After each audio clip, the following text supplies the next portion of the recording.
Malapit na ba mag-expire ang driver's license mo? Paano ba mag-renew at ano ba ang mga requirements sa pagre-renew ng driver's license? Sa bidyong ito ay isi-share ko ang step-by-step process at tips sa pagre-renew ng driver's license. Ito ang mga requirements sa pagre-renew ng driver's license. CDE Online Validation Exam, Medical Certificate from Medical Clinics accredited by LTO. At para sa mga person with disability or PWD, Medical Certificate from your doctor.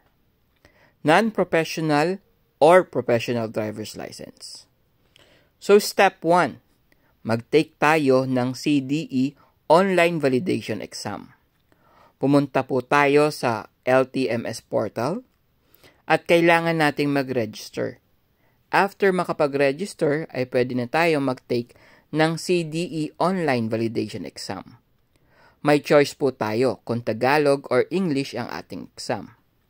Kailangan din maka 80% or 20 out of 25 tayo na score para makapasa. If hindi po tayo makapasa, wag po kayo mag-alala, pwede po tayo mag-retake ng exam at no time limit.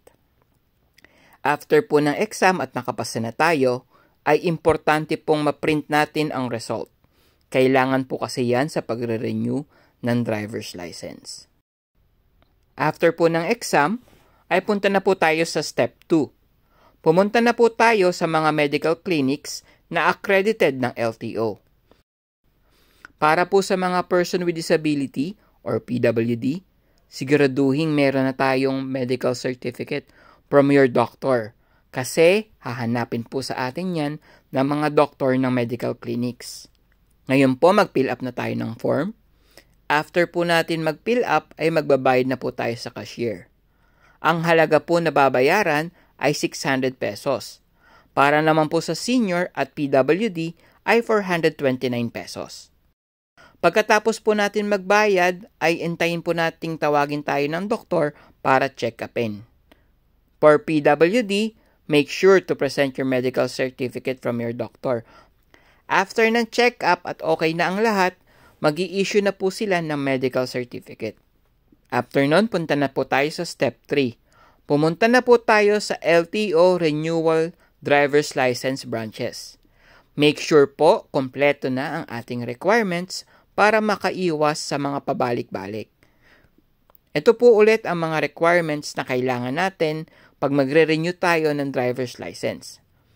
CDE Online Validation Exam Printed Result, Medical Certificate from Medical Clinics accredited by LTO, for PWD or Person with Disability, Medical Certificate from your doctor, Non-Professional or Professional Driver's License, photocopy of your driver's license front and back. Pumunta po tayo sa window 1. Ipasa po lahat natin ng requirements. After po nila ma-validate, antayin po tayong tawagin ng cashier para magbayad. Ang halaga po na babayaran natin for renewal ay 585 pesos. Ugaliin po natin na mag-renew ng maaga para hindi na tayo magbabayad ng penalty. Ako po, nag-renew po ako 2 weeks bago mag-expire ang aking driver's license. After po natin magbayad sa cashier, mag-antay po tayo na tawagin for biometrics and signature. After po nating mag-biometrics and signature, antayin na rin po nating ma-print ang ating bagong driver's license. Drive safe everyone, and sana po nakatulong ang video na to.